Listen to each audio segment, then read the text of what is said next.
a chair. Cesár, help me here. Who's everyone? All right, so we're going from here to there. This is my dear friend Sunay Balkan.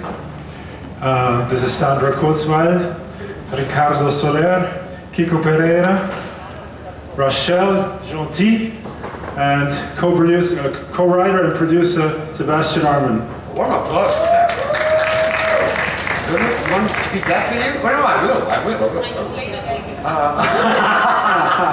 That's a new thing in Eurovision. But the chicken sound is from Israel, so we have like a chicken in Austria. So, Cesár, now, we know you're not new in this Eurovision thing. You were in Kiev last year and in Stockholm 2 years ago.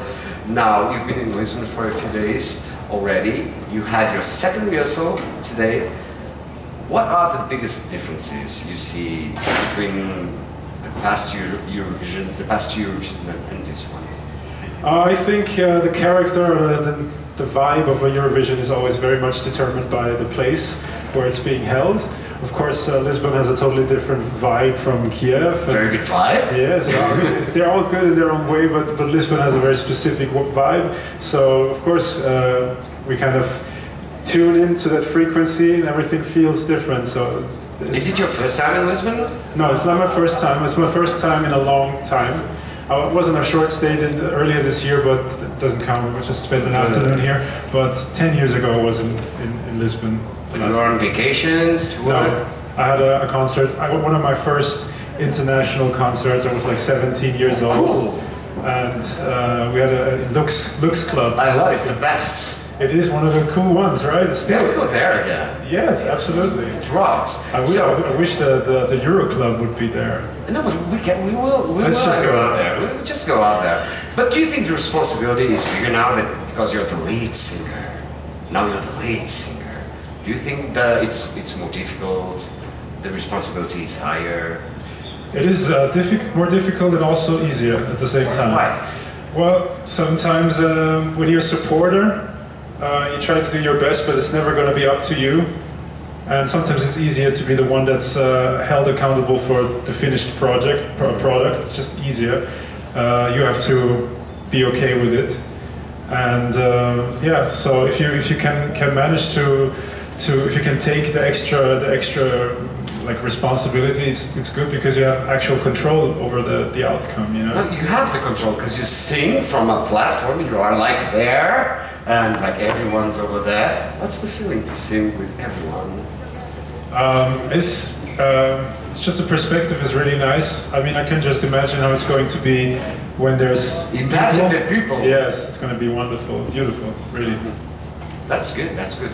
Now, one thing, because sometimes people say that only women are multitasking, but you are the living proof that that's not true, because you work behind the scenes in the music industry. You write, you compose, you produce, you sing, you go to the gym and all those things. So what fulfills you the most, forget the gym part, what fulfills you the most as an artist? The thing is, it's not so apparent when you're on first sight, but all these different things that I did, they kind of add up to each other and they heighten the experience. Like me studying sports, the sports science heightened my awareness of how I control my performance and how I prepare for a concert or something like that. And my work as a social worker prepared me to be a better team player than I was before, which is also very integral to a production like this. There's so many things that you have to communicate on. That's a cool thing, because you did a lot of social work as a physiotherapist, wasn't it? No, I was a carer, basically a carer for handicapped adults. Yes. And teenagers from troubled childhoods, you know. They had some kind of difficulty blending in with society for those reasons. Cool thing. Yeah.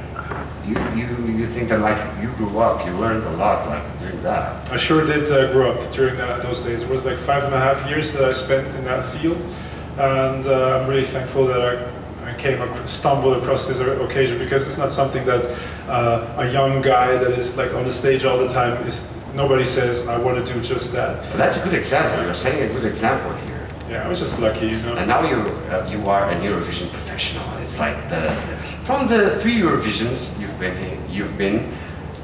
what's the most funny thing that happened, the most funny story? Is there any story you want to tell us? I mean, there were many funny stories, but since the one in Kiev is most fresh, you know, we've been there with Christian Kostov. Yes. And I don't know how, I didn't check all the interviews and stuff like this, but I have to tell you that Christian is just a really natural guy. He's always himself, and he never tries to put on an act. And there was this scene early on in Kiev. We were walking in a big group, everybody with their Eurovision badges, and we're walking down the street, and we were just in pairs of 2, and there were like these young girls coming to us, and we thought they come to us because they know we're Eurovision people, and they just started walking with us. And then then he came to him, and he just walked with them, just joked with them, and then he turned around and he said, "You know what? They didn't even know that I'm a singer." That's good. That's good. You enjoyed performing. Did you forgive us already? Because you finished 2nd in Portugal 1. Yeah, I actually. You still like us? Yes, I love it. When Portugal is one of my. Lying.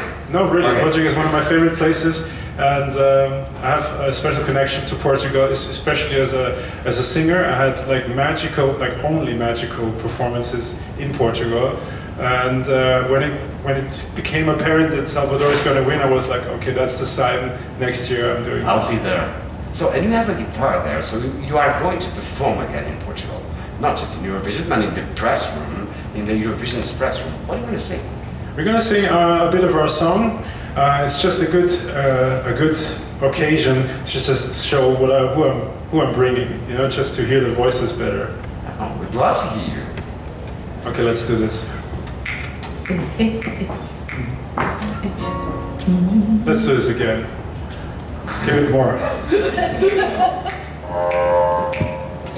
Lord, I'm gonna bring you back tonight. Yeah, yeah. Oh, you're running circles round my mind. And after your words, I will go. I'm gonna search for someone new.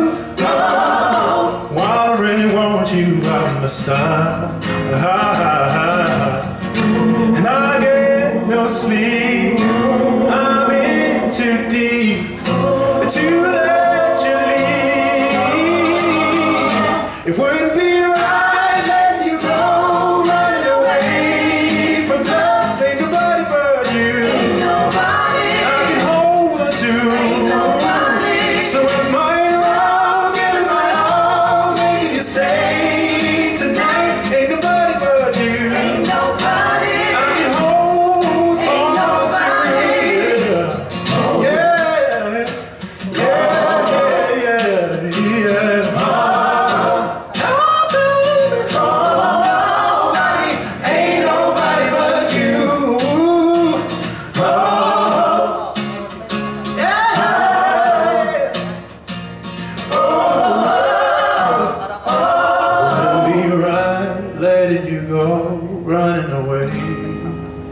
Ain't nobody but you I can hold on to. So am I wrong, giving my all, making you stay tonight? Ain't nobody but you. Ain't nobody I can hold on. Ain't nobody where to be right. Letting you go, running away from love. Ain't nobody but. Ain't nobody. Ain't nobody. Ain't nobody but you.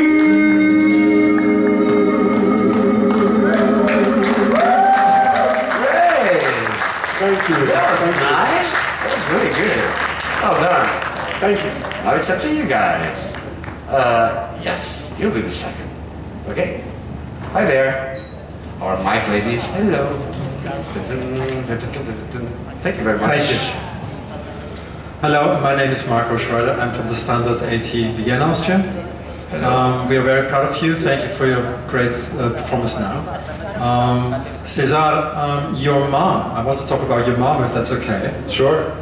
She was singing, but a lot of people do not know. I think she was singing over 100 television stations for an ORF program, which was called Cesár Rex or Inspector Rex. So she was singing the theme song, and I think it's quite known in Austria, so in the world actually. So do you want to follow her footsteps and to do 100 TV shows? And if you allow me a second question, to the background singers, how much does he inspire you that you want to join Eurovision at the front line next year? Oh, that's good. That's an amazing question. Let's go to the first question. Yeah, my mom, she co-wrote that song, but I remember exactly how that happened. At the time when she wrote that, nobody knew that it's going to go anywhere, that it's going to be picked up by that show at all. And she went on the train, she said goodbye to me, I was with my grandma, she went on the train to the recording, and she wrote those words on the train there. And then there was, for months, there was nothing. And then suddenly it turned out to be that, like, this most selling Austrian export show. So the answer to your question is there's no way to want to reach that, because there's so much luck involved in this. I mean, the production cannot work out, there's so many things outside of your control, so it's just extremely lucky if you happen to just stumble into a project like that. And yeah, and the other question. Ladies. Well, I'm getting inspired, but I don't know yet if I would like to join. Turkey. Okay, yeah, you're right. But you know, I'm also German, right? Yes, right. So I could do both, yeah. I'll think about it, you never know. Go ahead. Yeah, well, I'm inspired too, but much respect for what you do. It's amazing, but I love to stay in the background. Why? Why is that? It's like you're afraid, or? Yeah, it's cool to support him, to give him good energy, and to be part of it, and yeah, it's good the way it is. You already tried. I tried twice, but failed at it. But he inspires me a lot also because he's very warming, and we're not from Austria. We're Portuguese, and we were very welcomed in the team. So big props. Are they behaving? Are they behaving properly, the Portuguese? No, I mean, all of them, and that's just not. It's not just making compliments, empty compliments, but this is the first pick.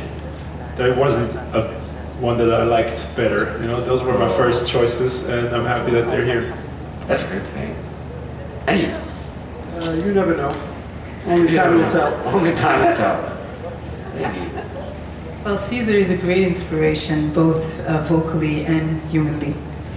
I never thought of this till 5 minutes ago when you asked, and I say, okay, maybe Haiti. I don't know. This is the country of my parents. Nobody came for. I mean, Eurovision. It's far. Haiti is far from Euro, right? Maybe too. Yeah. I'll see where things go, but why not? And you play the guitar and sing as well, or just play the guitar? No, him. I don't actually play the guitar. I play the piano or the accordion, because I'm from Austria. No. I play the piano. Not your thing? I try to sing, but I prefer to stay in the background and leave it to the pros. Okay. So they admire you, but they're being shy, aren't they? No, actually, he's just underselling himself constantly. He's such a multi-talented guy, and he's always saying, I cannot do that, I cannot do this, but he's really good at all of that. Oh. Well, that's all of you guys. Next question. Yes, please. Oh, sorry. It will be you after. Hi, Alistair Birch from Europhile.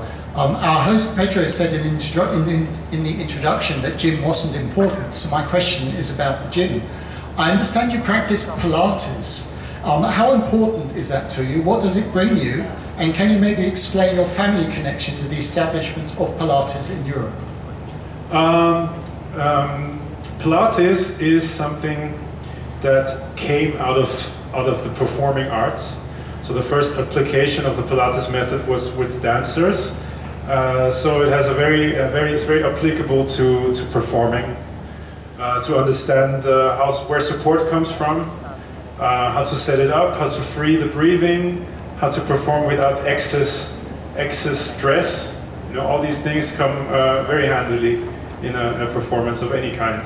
My dad is a Pilates master teacher, and he was the one who brought Pilates to the German-speaking countries. He was the first one to do it, and I grew up with Pilates, more or less. I wasn't always totally on board, but when I got into sports myself, I took it seriously, and yes, I mean, I would love to. That's something that has always been back of my head. I would love to just work with a school and just introduce it to the children, because there it would be much more effective, even, you know. That's true. Final question. Yes. The mic, always the mic. Thank you very much. Hi, it's Martijn van der Veen, Eurovision artist in the Netherlands. I heard you are a huge fan of Prince. And now I was wondering which Prince song does mean the most for you of all the songs he made? In the case of Prince, I'm a Prince admirer, as a musician especially. In the case of Prince, it's really hard because there's like 20 songs that could be all the best Prince song. Right now, if I just take a stab at my field of favorites, it would be probably Sometimes It Snows in April. It's a very simple song, but it always kind of aims at the heartstrings. That would be the one. I don't know if you know that one. If you don't know it, check it out. So to wrap this up, you are one of the writers and composer of the song, and you said about it. On the one hand, contains your soul and your story, and on the other hand, the listeners will relate. So, what do you hope people feel when they listen to your song? First and foremost, I don't want the topic that is in my mind to dominate everything. At the end of the day, it's about vibration, my vibration from my physical body through this mic to you. It's going to do something, you know. And if there's something vibrating with what I'm doing, that's all it needs. You know, it doesn't need to be a concept, a rational concept attached to that. If you want that, there is something like a topic to find, but it's not the only way to consume, like to listen to music. Music has its own thing. Music has its own information, even without concepts and words, right? Thank you very, very much. Thank you, all of you. Ladies and gentlemen, Austria, Cesár Sampson! Thank you very much.